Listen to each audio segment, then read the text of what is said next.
Hey everyone, do you like your good Linux and open source news mixed in with some general bad stuff? Well, you've come to the right place. First, we have Linux passing 4% market share on the desktop. We also have Fedora GNOME decided to drop the X11 session from the default install, which might be a good or a bad thing depending on where you stand on Wayland. Let me know in the comments. And we also have Apple making a giant mess of their compliance with the new EU regulations and just getting beat over the head again and again, plus a giant 1.8 billion euros fine they just got. And of course, we also have this segue to our sponsor.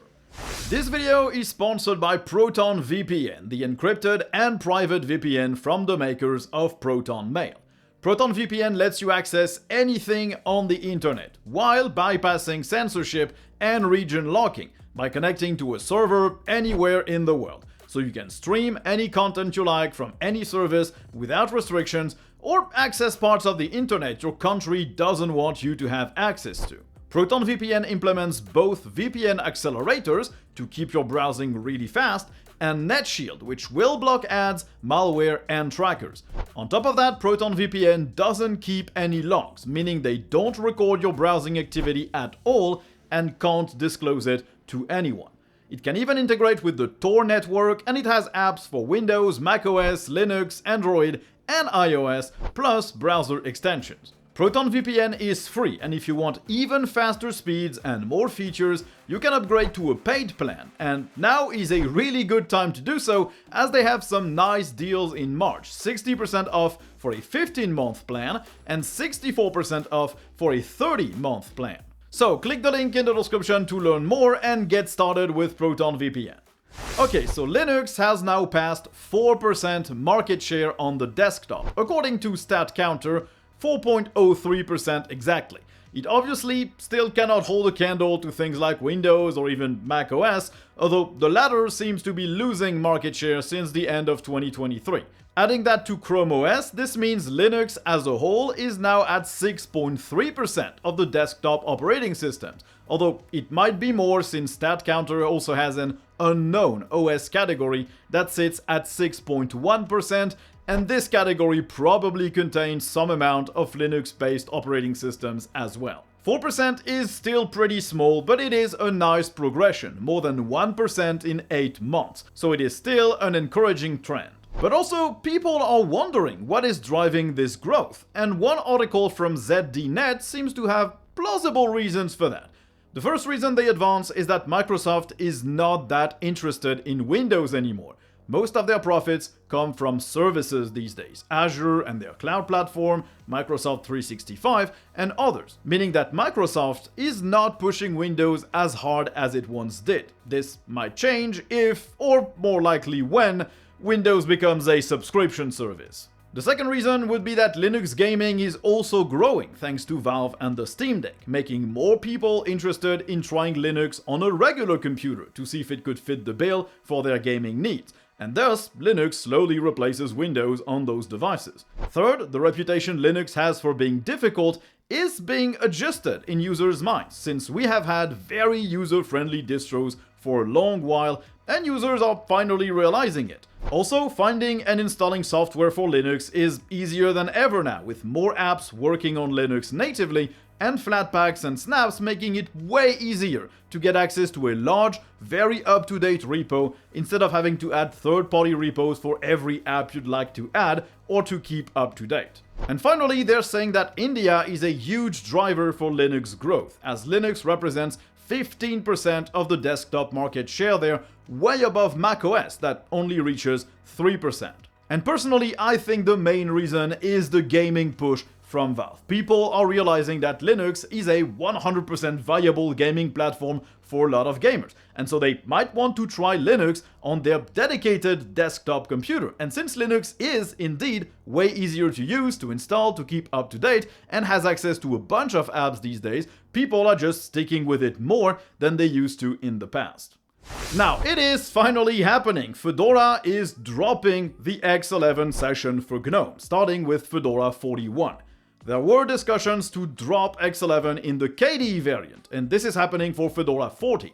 But for the main GNOME version of Fedora, a decision had not been reached yet. So in the end, what will happen is that with Fedora 41 in October, the GNOME X11 session will no longer be installed by default. Only the Wayland session will be offered to users because it was already the default. You will still be able to install that X11 session from the repos. It is not completely removed, but it will not be offered as a fallback anymore, which I think is a good thing. It will take up less disk space, even if it's not insanely heavy, and it will make more people give a real shot to Wayland instead of dismissing it out of hand based on 5-year-old preconceived notions. And for people who experience big problems, because that will happen depending on the hardware you use or your use case, well, for people like that, you can still install the older X11 session and have a fully functioning system. It is a good decision. Fedora has always been sort of a test bed for this kind of stuff. Wayland has matured enough that it can be put as a default in the hands of users without the fallback net of X11, especially if you pair it with X-Wayland Video Bridge, which means that applications that never updated their Electron backend to support Wayland properly will still be able to do screen sharing, something like Discord, for example. Now let's talk about open platforms, and especially how Apple is just getting clobbered by the EU. So first, Apple has pursued their malicious compliance, as Epic Games tried to open a developer account in the EU to work on their own App Store, which is now allowed in the EU. And Apple terminated that account almost immediately, arguing that Epic Games just cannot be trusted to respect Apple's policies, and that Epic publicly criticized Apple's DMA compliance.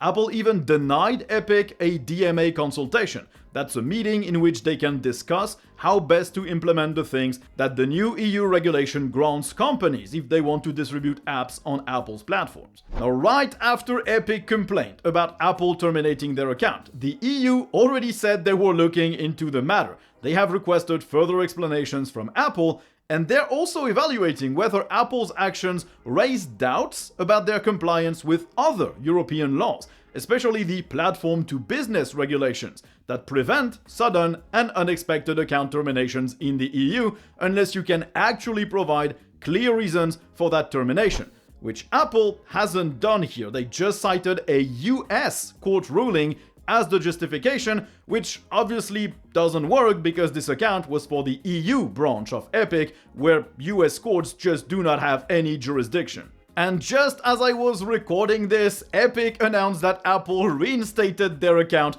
probably because they were afraid the EU would hit them again with another giant fine. Because yes, they just got dished out a 1.8 billion euros fine in the EU. This is all linked to the European Commission deeming Apple's policies anti-competitive. The policies in question are related to how Apple prevents app developers from telling users about cheaper options to subscribe to services on iOS, notably from music streaming services, since it's Spotify who brought this case before the EU. Now, Apple takes a 30% commission on in-app subscriptions, which means that developers tend to increase their prices on iOS by the same amount. But those developers just do not have the right to tell their users that they could subscribe for cheaper using the website. They can't even include a link to their own website where people could buy these cheaper subscriptions. And companies can't even send emails to users once they subscribe to tell them to renew through the website where they would pay less. So the European Commission ruled that this is unfair trading. This is neither necessary or proportionate to the protection of Apple's interest, and it negatively affects iOS users by preventing them from making an informed decision on how to subscribe. So Apple will have to pay $1.8 billion in fines for abusing their dominant position. And more importantly, they will have to remove all these barriers, meaning that app developers will now be able to talk about pricing options in their apps and link users to their website to subscribe if they do not want to pay more for the exact same service. And this is wonderful news because it means that the EU is not just laying some words on paper and seeing what sticks, they're actually enforcing these policies, and the results are clear. Apple is now running around trying to fix all their malicious compliance because they know they're gonna have to pay a lot of money if they don't. So props to the EU, they don't always hit the mark, but on this one they've been super reactive, and it's nice to see big tech companies running a bit scared, even though 1.8 billion for Apple is probably not that much.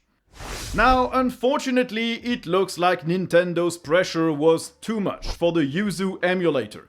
They agreed to settle with Nintendo and to pay $2.4 million in damages and to shut down Yuzu and the Citra emulator for DS and 3DS. The makers of the emulator will stop distributing, advertising, and promoting Yuzu, and the source code is no longer public. They also turned their whole website over to Nintendo, and they were mandated to delete any tool used for Yuzu's development, and funnily enough, all copies of Yuzu, which, well, they can't do that because they don't have control over what people installed on their computers. And like I said, Citra got caught in the crossfire since it was developed by the same people. It will cease to exist as well. Both GitHub repos are already deleted, but I am pretty sure they were forked like crazy right after Nintendo sued the project. I am 99% sure we will see those two exact emulators pop back up again under a different name, and probably more stealthily to avoid attracting Nintendo's attention, although as soon as the company is made aware of these, they will probably sue them just as well. Nintendo has always been a terrible company about this. They just do not want people to have access to any fun, even if it's done legally. I know they could lose a bit of money from emulation, but honestly, compared to the sales they have, it's just destroying their reputation for mere pennies. Now, something I missed last month, but that's interesting enough to report on. A French court has issued damages for a GPL violation, something that is rare enough in the world in general to be mentioned. Orange, a big telecom provider in France, apparently used some GPL software called Lasso to enable single sign-on in a portal developed for the French government to let the French people access their public services online. But apparently Orange did not pass on their changes to the community, and they didn't make the source code for their modifications available either. They were then sued by the makers of the Lasso library, a case that was rejected at first, but was then overturned in the appeals court, thus cementing that breaching the GPL is first a violation of contract, and second, a violation of copyright, at least in France. So Orange will have to pay 500,000 euros in compensatory damages and 150,000 euros in moral damages as well. This is not much for Orange as a business, but it is still a win for open source and free software licenses. And it might also make a lot of other developers look at how their code is being used by other big companies. At least in France, it sets a nice precedent that infringing on a copyleft license, a free software or open source license is indeed a breach of contract and of copyright. So that's pretty cool. Okay, now let's finish this with the gaming news. For AMD GPU users, Linux kernel developers decided it was not a good idea to let people completely undervolt their AMD GPUs like it's currently possible, as it could lead to hardware damage. So in the kernel 6.7, you will not be able to set power limits below the recommended values AMD provides anymore.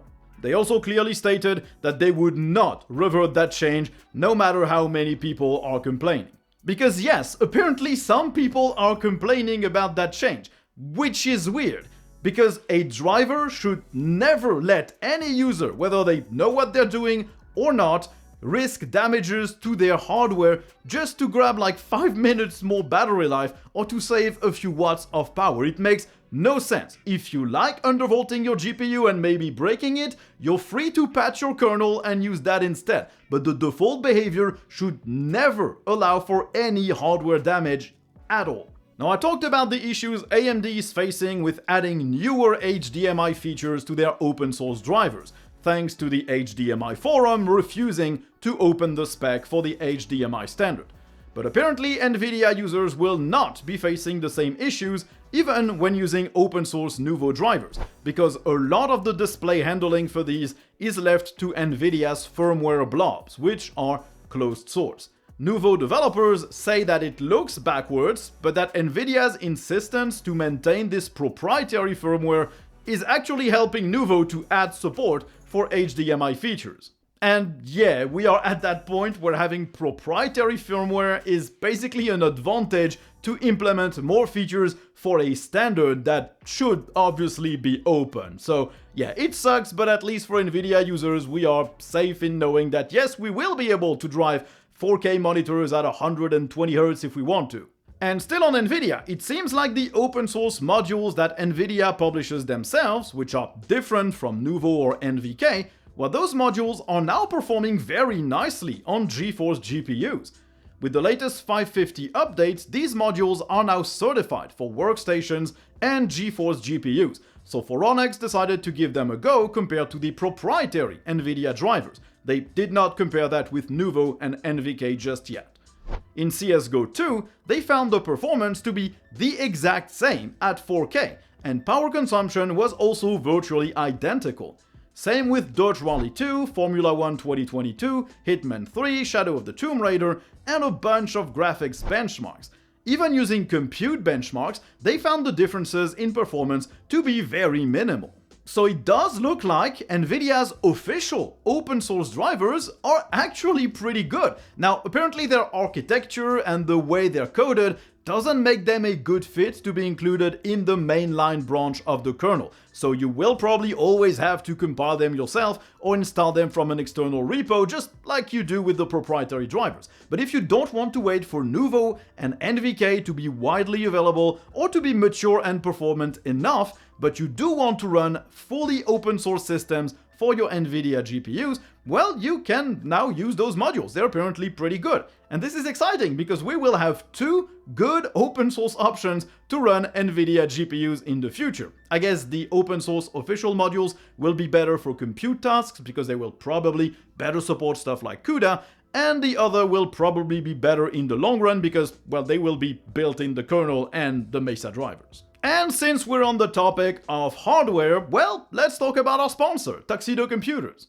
They make laptops, desktops, and NUCs that ship with Linux out of the box. All the hardware inside their devices is picked specifically because it works well with Linux, and they actually contribute patches upstream to fix some of those issues. And if these patches cannot be accepted in time, they have their own repos you can add to a variety of distros to get access to all these fixes as well. They have a wide range of devices for all price points and all needs, whether you need a simple Ultrabook for office work up to a giant gaming laptop or workstation. They have it all. All the devices are very customizable, including your own keyboard layout on your laptop, your own logo engraved on the lid, and a choice of components for most devices. And all laptops can be opened, repaired, and upgraded. I only use Tuxedo Computers these days. This channel runs on one of their laptops, and my gaming needs are served by a Tuxedo Cube, which is basically just a relatively small desktop PC on which I run Holo ISO. So if you need a new computer, you want to run Linux on it, and you want to support a company that actually supports Linux, well, click the link in the description below and get yourself a device from Tuxedo. So thanks everyone for watching the video. I hope you enjoyed it. If you did, don't hesitate to like, to subscribe, to turn on notifications, to write a comment.